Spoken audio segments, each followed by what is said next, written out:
ప్రభుత్వం తీసుకున్న అత్యంత కీలకమైన నిర్ణయం.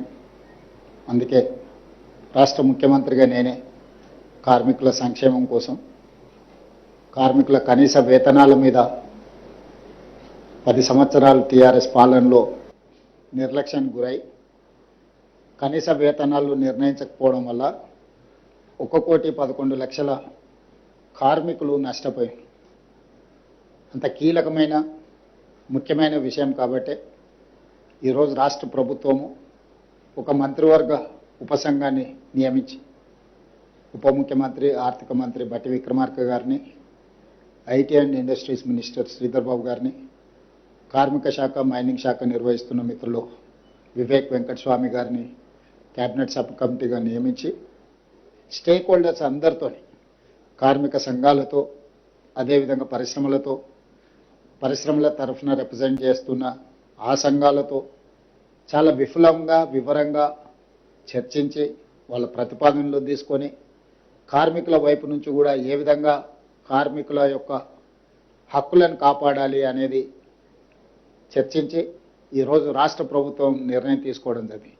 కార్మికులలో 4 కేటగిరీల కింద ఈరోజు మనం కార్మికులను విభజించడం జరిగింది. Unskilled, semi skilled, skilled, highly skilled. అంటే కార్మికులలో 4 రకాల విభాగాలుగా విభజించడం జరిగింది. ఆ 4 రకాల విభాగాలలో కనీస వేతనాలు ఏ విధంగా అమలు చేయాలి, కనీస వేతనాలను అమలు చేయడం ద్వారా ఈ కార్మికులకు ఏ రకంగా ప్రయోజనం చేకూరుతుందో చాలా వివరంగా మేము విశ్లేషించి వాటి మీద నిర్ణయం తీసుకోవడం జరిగింది. అదేవిధంగా గతంలో అర్బన్ అండ్ రూరల్ 2 జోన్లు ఉండేది, కానీ ఈసారి 3 జోన్లను కూడా విభజించినాం. ఆ జోన్లు కూడా జోన్ 1 అంటే మున్సిపల్ కార్పొరేషన్స్, ఏ ఏరియాల కార్పొరేషన్స్ మున్సిపాలిటీస్ ఉన్నాయో అవి జోన్ 1 కింద తీసుకున్నాం. జోన్ 2 కింద మున్సిపాలిటీలను తీసుకున్నాం. జోన్ 3 కింద గ్రామీణ ప్రాంతాలు, ఇతర ప్రాంతాలలో పెట్టే పరిశ్రమలు. అంటే ఒక పరిశ్రమ మున్సిపల్ కార్పొరేషన్ పరిధిలో ఉంటే అక్కడ వేతనాలు కార్మికులకు ఎక్కువ ఇవ్వాల్సిన అవసరం ఉంది.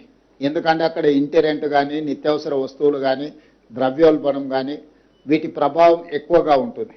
అదేవిధంగా మున్సిపాలిటీలో ఉన్నప్పుడు వాటికంటే కొంచెం తక్కువగా, గ్రామీణ ప్రాంతాల్లో ఉన్నప్పుడు ఇంకొంచెం తక్కువగా 3 రకాల జోన్లలో 4 రకాల కేటగిరీ కార్మికులను విభజించి స్పష్టంగా ఈరోజు ప్రభుత్వం నిర్ణయం తీసుకోవడం జరిగింది. అన్స్కిల్డ్ 12,750 రూపాయలు ఉంటే ఈరోజు మనం 16,000 రూపాయలకు జోన్ 1లో పెంచడం జరిగింది.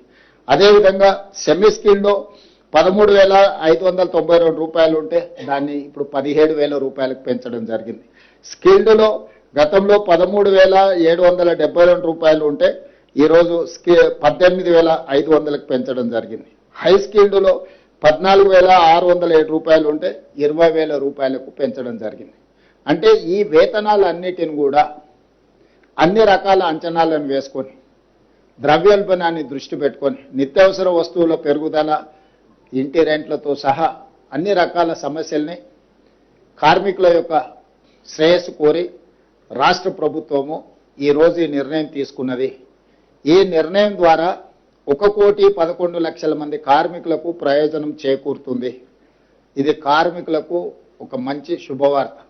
అందుకే ఈరోజు ముఖ్యమంత్రి హోదాలో తెలంగాణ రాష్ట్రంలో ఉండే 1,11,00,000 మంది కార్మికులకు మేలు జరిగే ప్రభుత్వ నిర్ణయం నేనే స్వయంగా సహచర మంత్రితో చర్చించి ఈరోజు కార్మికులకు నేను వివరిస్తున్నాను. కార్మికులకు ఈ సందర్భంగా నేను శుభాకాంక్షలు తెలియజేస్తున్నా. ప్రభుత్వం తీసుకున్న ఈ నిర్ణయం జూన్ 1, 2026 నుండి అమలు జరుగుతుంది. ఎందుకంటే జీతభత్యాలు కానీ, ఉద్యోగి యొక్క ఎన్ని రోజులు పనిచేసింది అనేది ప్రతి నెల 1వ తారీఖు నుంచి లెక్కించబడుతుంది. కాబట్టి 1వ తారీఖు నుంచి 31వ తారీఖు వరకు లెక్క తీసుకుంటారు. అందుకే జూన్ 1, 2026 సంవత్సరం నుంచి ఈ ప్రభుత్వం తీసుకున్న నిర్ణయాన్ని అమలు చేయాలని ఈరోజు రాష్ట్ర ప్రభుత్వం నిర్ణయం తీసుకున్నది. ఇది ఖచ్చితంగా 1,11,00,000 మంది కార్మికులకు ఒక మంచి శుభవార్త. ఈ సందర్భంగా కార్మికులందరికీ తెలంగాణ రాష్ట్ర ప్రభుత్వం తరఫున శుభాకాంక్షలు తెలియజేస్తున్నా.